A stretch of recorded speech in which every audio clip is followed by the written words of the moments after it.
बेसन बर्फी तयार करत असताना बेसन आपल्याला किती प्रमाणात भाजायचं आहे किंवा तुपाचं प्रमाण जे आहे ते किती आपल्याला घ्यायचं आहे, तसंच साखरचा जो पाक तयार करतो आपण तो आपल्याला किती शिजवायचा आहे, म्हणजेच 1 तारी पाहिजे का 2 तारी पाहिजे, असे अनेक प्रश्न तुमच्या मनात येत असतील. तर आता अजिबातही न घाबरता तुम्ही मी सांगितल्याप्रमाणे बेसन बर्फी तयार करा, म्हणजे तुमची अजिबातही चुकणार नाही.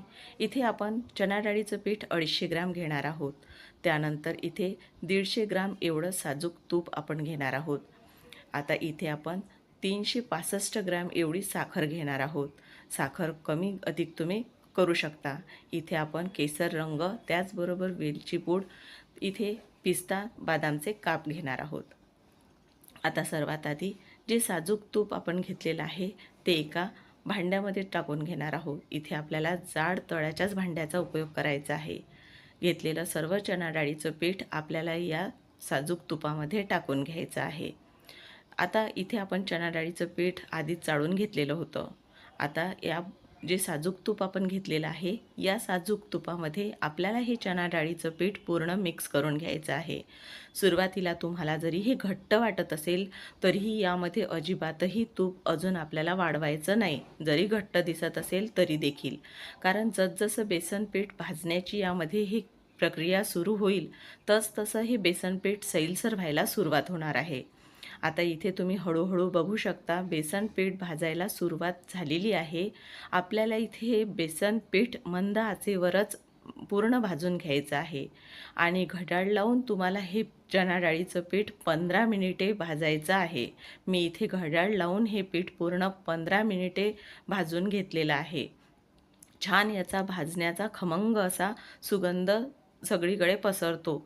कारण इथे जरा जरी बेसन पीठ कच्चं राहिलं तरीही आपली ही बेसन वडी जी आहे किंवा बेसन बर्फी तर ती खायला चांगली लागणार नाही. तर आता ही बघू शकता खूप पेशन्सचं काम आहे. त्यामुळे आपल्याला हे जे चणा डाळीचं पीठ आहे छानही भाजून घ्यायचं आहे. हलकासा याचा रंग देखील बदलणार आहे. तर इथे बघू शकता किती आपलं हे पीठ छान सैलसर झालेलं आहे. आता आपण हे पूर्ण भाजून झाल्यानंतर दुसऱ्या गॅसवर ठेवून घेऊया. गॅस बंदच आहे आता. तोपर्यंत आपण पाक देखील करून घेऊया. घेतलेली पूर्ण साखर एका पातेल्यामध्ये टाकून घेतलेली आहे. आता आपल्याला इथे पाणी फक्त साखर बुडेपर्यंतच पाणी टाकायचं आहे, म्हणजे साखर बुडाली पाहिजे आणि अगदी अर्धा इंच एवढं यावर पाणी राहायला हवं. आता साखर टाकलेलं हे पातेलं आपण गॅसवर ठेवलेलं आहे. त्यामध्ये हलकासा आपण केसर रंग देखील टाकून घेणार आहोत. तुम्हाला नाही आवडत असेल तर तुम्ही स्किप देखील करू शकता. आता इथे पूर्ण साखर आपल्याला यामध्ये विरघळून घ्यायची आहे. आता इथे महत्त्वाचं म्हणजे आपण पाक तयार करत असताना आपल्याला छान एकतारी पाक तयार करायचा आहे. त्यापेक्षा जास्तही नाही किंवा कमीही नाही. कमी जरी तुम्ही पाक शिजवला एकतारीपेक्षा थोडा कमी, तर तुमची बेसनवडी घट्ट होणार नाही. आणि तुम्ही जास्त जर एकतारापेक्षा पुढे नेला तर साखर कचवट त्यामध्ये लागू शकते आणि कोरडी ही तुमची बेसनवडी होऊ शकते. तर इथे तुम्ही बघू शकता हलकासा आता तार यायला सुरुवात झालेली आहे. तरी देखील अजून आपल्याला हा पाक थोडा शिजवायचा आहे. अधूनमधून आपल्याला हा चेक करत राहायचा आहे. जेव्हा तार बनण्याची क्रिया यामध्ये सुरू होते तेव्हा लगेचच पाक हा पुढे जाऊ शकतो. तर एका प्लेटमध्ये मी टाकून घेतल्यानंतर 2 इथे थेंब टाकून घेतलेले आहेत, पण ते अजिबातही पसरता कामा नये. पसरत असतील थोडेफार जरी तरी तो पाक होऊ द्यायचा आहे. तर इथे तुम्हाला मी जवळूनसुद्धा दाखवत आहे की यामध्ये हलकीशी नाही तर एक चांगली तार अशी तयार होत आहे. तर आपल्याला असाच इथपर्यंत हा पाक छान शिजवायचा आहे. आता आपण जे चणा डाळीचं भांडं होतं ते सुद्धा गॅसवर थोडं गरम करून घेतलेलं आहे. आता थोडं गरम करून घेतल्यानंतर यामध्ये आपल्याला गरमच साखरेचा पाक घालायचा आहे.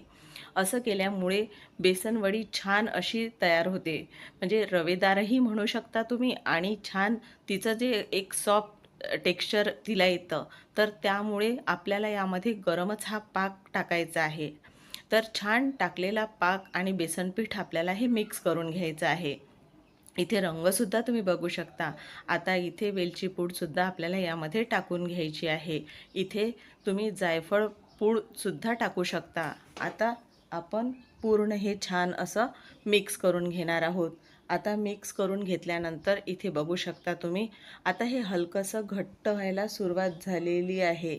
आता लगेचच हे घट्ट होतं, कारण पाक चांगला शिजलेला आहे आणि बेसन पीठसुद्धा चांगलं असं भाजलेलं आहे.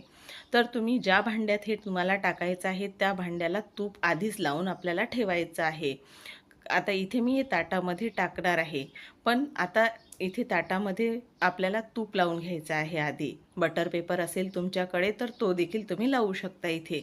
आता तूप लावल्यानंतर आपल्याला यामध्ये हे मिश्रण पूर्ण ओतायचं आहे. तर आता इथे बघू शकता बऱ्यापैकी आता हे घट्ट झालेलं आहे. छान असं हे अधूनमधून हलवत राहायचं, म्हणजे यातली पूर्ण वाफ निघायला मदत होते. आता आपल्याला हे पूर्ण घेतलेलं जे मिश्रण आहे ते छान असं फेटायचं आहे. त्यामध्ये हवा भरली जाते आणि बेसनवडी हलकीसुद्धा होते. तर इथे बघू शकता मी छान असं हे फेटून घेत आहे. फार जास्त नाही, 2-3 मिनटं फेटलं तरीही चालेल तुम्ही. आणि नंतर मग थोडं हे थंडही होईल आणि घट्टही होईल. आता घट्ट झाल्यानंतर आपल्याला हे ताटामध्ये ओतून घ्यायचं आहे. आता मी इथे एक चूक केलेली आहे, हे ताटामध्ये ओतलेलं आहे. आता ताटामध्ये ओतल्यामुळे थोडीशी जी बर्फी आहे ती थोडी माझी जास्त जाड होत नव्हती. तर मी त्यामुळे एका हे टीनमध्ये लगेच ओतून घेतलेलं आहे. तर हे बघू शकता इथे मी या टीनमध्ये ओतून घेतलेलं आहे, कारण मला थोडी जाड बेसन बर्फी करायची होती. त्यामुळे सुरुवातीला म्हटलं यामध्ये कमी होईल हे मिश्रण, त्यामुळे मी यामध्ये टाकलं नाही. तर आता परत यामध्ये मी टाकून घेतलेलं आहे आणि यात पूर्ण हे सेट करून घेत आहे. अगदी सहजपणे हे चांगलं सेट होतं. फार जास्त याला वेळही लागत नाही. आता इथे तुम्ही बघतच असाल हळूहळू हे घट्ट व्हायला सुरुवात झालेली आहे. आता जे हलवाई असतात त्यांच्याकडे मोठी मोठी भांडी असतात किंवा मोठे ट्रे असतात, त्यामुळे त्यांना ते सहज जमतं. पण इथे आपल्या घरी एवढे साहित्य नसल्यामुळे आपल्याला थोडाफार जुगाड हा करावाच लागतो. आता यावर बदामचे जे काप आहेत ते आपल्याला घालून घ्यायचे आहेत आणि ते सुद्धा आपल्याला हलकेसे असे प्रेस करून घ्यायचे आहे, म्हणजे त्याला ते छान असे पूर्ण चिपकल्या जातात किंवा त्याला छान सेट होतात ते. आता इथे बेसन बर्फी जी आहे ती छान आपल्याला 2 तास सेट करून घ्यायची आहे आणि नंतर मग ही पूर्ण कट करून घेऊया, म्हणजे याचे काप तयार करून घेऊया. तर इथे मी कट करत असताना तुम्हाला दिसतच असेल किती सहज आपली ही बेसन बर्फी कट होत आहे. अगदी आपल्याला छान सेट होऊ दिल्यानंतरच ही कट करायची आहे आणि तुम्हाला पाहिजे तसा आकार याला द्यायचा आहे. तर इथे बघू शकता मी चौकोनी असे काप याचे करत आहे. अशा प्रकारे तुम्ही बेसन बर्फी इथे खवा न वापरता देखील तयार करू शकता. इथे खवा अजिबातही आपण वापरलेला नाही. अशा प्रकारे आपली ही बेसन बर्फी तयार झालेली आहे. या दिवाळीला तुम्हीसुद्धा नक्की करून बघा. अगदी मोजक्या साहित्यात तयार होणारी आहे ही बेसन बर्फी.